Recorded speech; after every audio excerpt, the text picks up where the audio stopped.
Una feliz tarde, mi nombre es Ángela Gómez y estas son las noticias del mundo ahora. Comenzamos. Pakistán informó que logró un texto final del memorando de entendimiento entre Estados Unidos e Irán. El mensaje llegó después de que Donald Trump cargara contra Teherán por filtraciones falsas en torno al acuerdo. Keir Starmer sale al paso de la crisis tras la renuncia del secretario de Defensa John Healey por supuesta falta de recursos para los militares. El premier le dijo a la BBC que no ha perdido autoridad pese al boicot dentro del partido desde que los laboristas perdieron las elecciones locales. Y SpaceX debutó en bolsa. En la que es considerada la salida al mercado más grande de la historia, la acción ha subido más del 20% de su precio de lanzamiento, lo que ha situado a Elon Musk como el primer billonario del mundo.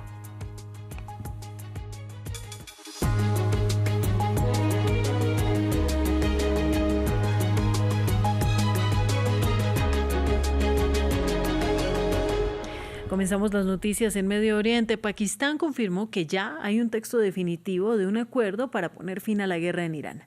Previamente, Donald Trump había afirmado que un pacto estaría cerca y funcionarios iraníes filtraron los supuestos puntos del acuerdo que favorecería más a Teherán que a Washington. Precisamente Trump desmintió las filtraciones y apuntó contra la República Islámica. Hugo Caro Jiménez nos explica. Una vez más, hay expectativas sobre un acuerdo con Irán. Pakistán, en su rol de mediador entre Washington y Teherán, confirmó que se ha acordado un texto definitivo del pacto. Previamente, el jueves, el presidente estadounidense indicó que en los próximos días se podría llegar a un acuerdo con la República Islámica, por lo que suspendió nuevos ataques contra Teherán. Rápidamente, medios de comunicación apuntaron a que el presunto pacto se firmaría en cuestión de días, y una agencia iraní reveló los supuestos puntos del documento. En respuesta, este viernes, Trump indicó que la versión de Teherán no guarda relación con la verdad. Los términos que Irán filtró a las noticias falsas no tienen nada que ver con los términos acordados por escrito. Lo que dijeron, incluyendo su débil y patética declaración sobre un posible acuerdo, no guarda relación con la verdad. Son personas muy deshonestas con las que tratar. Con ellos no existe la buena fe. Irán, por su parte, confirmó que un memorando de entendimiento está cerca y sobre las especulaciones se limitó a pedir discreción. El memorando de entendimiento de Islamabad nunca ha estado más cerca. A la espera de su finalización, los medios deben abstenerse de entrar en especulaciones sobre su contenido. De acuerdo a nuestro enfoque responsable y transparente, todos los detalles se compartirán con el público en el momento oportuno. Según las filtraciones iraníes, el eventual acuerdo le daría a Teherán gran parte de lo que ha exigido, mientras que Trump se quedaría con poco de lo que buscaba, más allá de la reapertura de Hormuz. Estos ataques, ahora discursivos, cuestionan una vez más la veracidad de las palabras del republicano. Medios de comunicación como CNN hacen un recuento de las veces que Trump ha dicho que un posible acuerdo está a la vuelta de la esquina, al menos 38 en los últimos meses para ser exactos, por lo que el canal asegura que las palabras del presidente ya no deberían tomarse en serio. Mientras tanto, en Líbano se elevaron una vez más las columnas de humo causadas por los ataques israelíes que fueron reportados por la agencia estatal de noticias libanesa NNA. La ofensiva alcanzó la aldea de Far Tefnid en el sur del país. El Líbano se vio involucrado en el conflicto con Irán el 2 de marzo, cuando Hezbollah lanzó cohetes contra Israel en solidaridad con Irán, que estaba siendo atacado por Estados Unidos e Israel. Más de 3.600 personas han muerto en ataques israelíes contra Líbano y más de 1 millón están desplazadas. Estados Unidos declaró alto el fuego el 16 de abril, pero los combates continuaron y Líbano dice que Israel ha llevado a cabo casi 3.500 ofensivas desde el anuncio de la tregua. 2 años después de su aprobación, el Pacto Europeo sobre la Migración y el Asilo entra en vigor este viernes con un endurecimiento de la política de acogida en el viejo continente. Entre las medidas hay una aceleración de los procedimientos y mayores obligaciones para los solicitantes de asilo, pero también la cooperación con los países por los que los solicitantes han transitado para su readmisión, una de las medidas más criticadas por las organizaciones de derechos humanos. Informe de Gabriel Golchen. Un pacto polémico que endurece la política de acogida de la Unión Europea prevé varias medidas principales, un control obligatorio y un registro de los datos de todas las personas que llegan a las fronteras de la Unión Europea, el tratamiento más rápido de los casos, que sean demandas de asilo, la necesidad de una protección especial o el retorno, un nuevo mecanismo de solidaridad con los países de la Unión Europea que acogen a más solicitantes de asilo, los países deberán recibir a más personas o pagar una contribución financiera.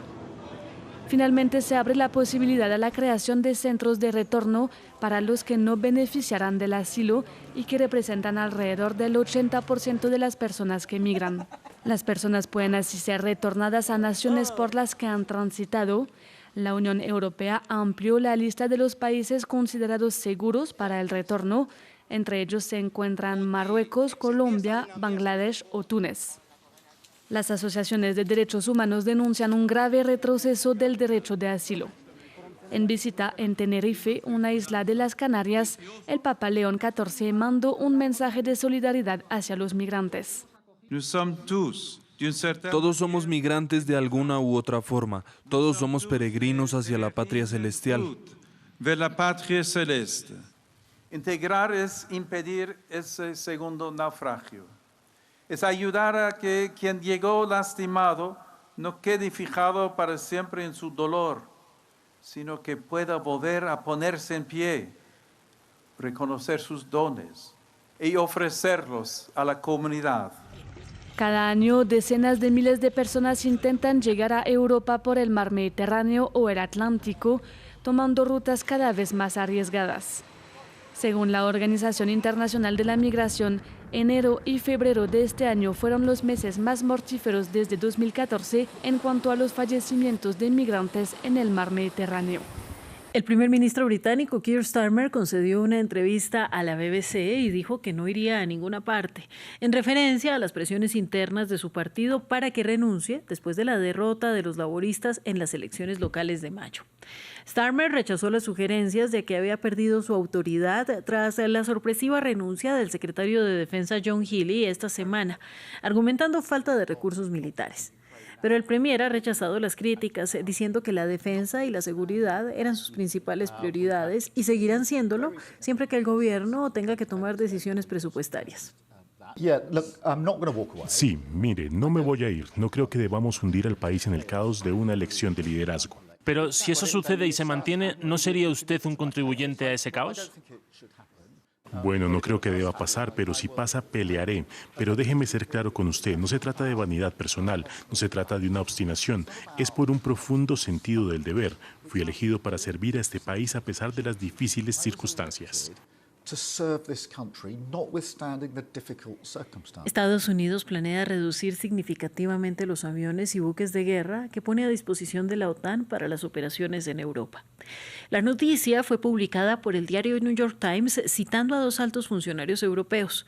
Esto acelera los esfuerzos de Washington por recortar la protección que ha brindado a sus aliados europeos por 8 décadas. Nos amplía nuestra corresponsal en Washington, Carolina Valladares. Sí, así es. La medida se la habría dado a conocer Estados Unidos a sus socios europeos de la OTAN a través de un documento escrito a principios de este mes de junio, según cita el diario estadounidense The New York Times, que también, citando a fuentes, menciona que la medida podría afectar de forma importante a la capacidad de atacar de la OTAN a gran escala. En concreto, afectaría la capacidad de lanzar, por ejemplo, misiles Tomahawk dentro de territorio de Rusia y también de reconocer posibles submarinos rusos en aguas europeas. En concreto estamos hablando de una medida que afecta tanto a la Fuerza Aérea como a la Fuerza Naval estadounidense desplegada en Europa. En concreto, plantearían retirar cerca de 50 aviones de guerra. Hablamos de los caza F-16 y de los caza F-15 modelo E, pasando de 150 a unos 100 también. Aviones de reconocimiento marítimo y también aviones cisterna. En cuanto a la Fuerza Naval, estamos hablando de que reasignarían a otras zonas del mundo un submarino lanzamisiles y también un portaaviones, además de otros buques de guerra. Según fuentes que cita el New York Times, además, fuentes de Estados Unidos dicen que esta retirada de estos efectivos materiales podría realizarse antes de lo que podrían esperar los socios europeos. Fuentes a las que hemos consultado nosotros, France 24 aquí en Washington, fuentes militares europeas radicadas aquí, nos han dicho que en cierta medida estos esto supone una retirada del apoyo de Estados Unidos a la OTAN en cuanto a efectivos operacionales, pero si bien va en consonancia a la política de la Casa Blanca, que en los últimos meses y años, desde que tomó posesión Donald Trump por segunda vez, ha insistido en que Europa tiene que ser autosuficiente controlando sus fronteras con Rusia y también ha de aumentar su gasto en defensa militar. Hace más de 80 años se creó la OTAN precisamente para defender a los aliados europeos de la amenaza soviética, una amenaza que no ha desaparecido ahora en Rusia, puesto que la guerra en Ucrania ya supera su cuarto año y más recientemente hemos visto cómo, por ejemplo, drones han invadido el territorio aéreo de países de la OTAN como Rumanía y Polonia. SpaceX, la empresa aeroespacial fundada por Elon Musk, comenzó oficialmente a cotizar en bolsa en la mayor salida de la historia. Recaudó 75.000 millones de dólares con su oferta y tan solo en su salida ya ha subido más del 20%, cotizando sus acciones por arriba de su precio de lanzamiento de $135. Previamente nos ampliaba desde Nueva York nuestra corresponsal Mamen Sala. Elon Musk vuelve a hacer historia. Ya era el hombre más rico del mundo, pues bien, ahora se acaba de convertir en el primer billonario con B de la historia después de que su empresa SpaceX haya salido hoy a bolsa aquí en Nueva York. Ha sido un acontecimiento muy emocionante, seguido desde diferentes lugares del mundo. Para que os hagáis una idea de su patrimonio, duplica el Producto Interior Bruto del país que lo vio nacer, de Sudáfrica. Ha sido, como digo, una jornada muy interesante, con unas acciones que han salido a $135 la acción. Se ha superado todas las expectativas de esos 75.000 millones de dólares que se pensaban recoger, con un patrimonio, con un capital de Elon Musk del 39%, aunque mantiene todavía más del 80% del poder de voto, por lo que la empresa sigue en sus manos. Los mensajes de felicitación han llegado de todos los rincones del mundo. Para que os hagáis una idea, la demanda ha multiplicado por 4 la oferta y se han llegado a vender millones y millones de acciones, superando los 555 millones. Este ha sido, como digo, un día muy emocionante, pero también un hito para todo lo que son las empresas de tecnología, de inteligencia artificial, porque abre la puerta para que otras empresas puedan realmente recaudar ese capital necesario, ese alto capital para llevar a cabo la tecnología que necesitan y desarrollar sus productos. Así que Elon Musk vuelve a hacer historia y también abre camino para nuevas empresas tecnológicas. El arte contemporáneo perdió a una de sus figuras más emblemáticas. El artista británico David Hockney falleció este jueves a los 88 años de edad en su domicilio de Londres. Un universo único con colores intensos tan característicos que deja una huella imborrable en el mundo del arte figurativo. William Gasso nos cuenta más.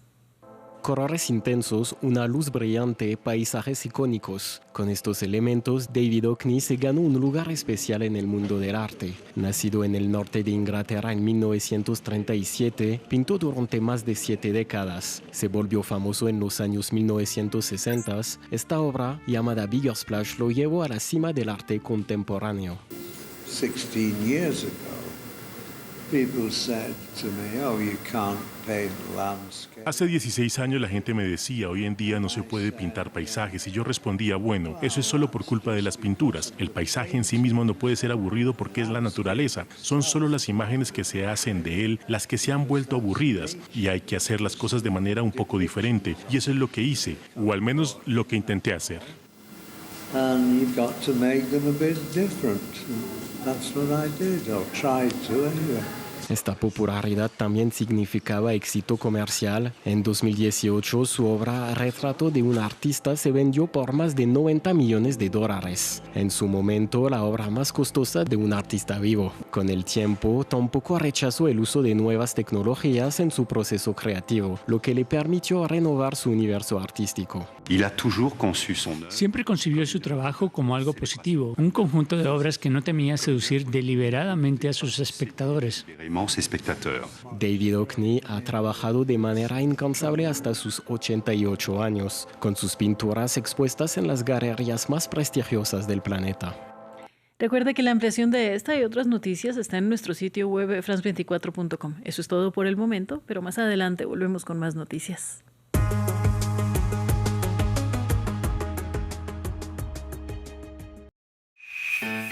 Sus historias inspiran el futuro. Su día a día es la actualidad. Su cultura, sus luchas, sus éxitos están en el corazón de nuestros programas. Les contamos los que hicieron América Latina y los que la construyen hoy. Les contamos un mundo hecho día a día por los que lo habitan. Liberté, égalité, actualité.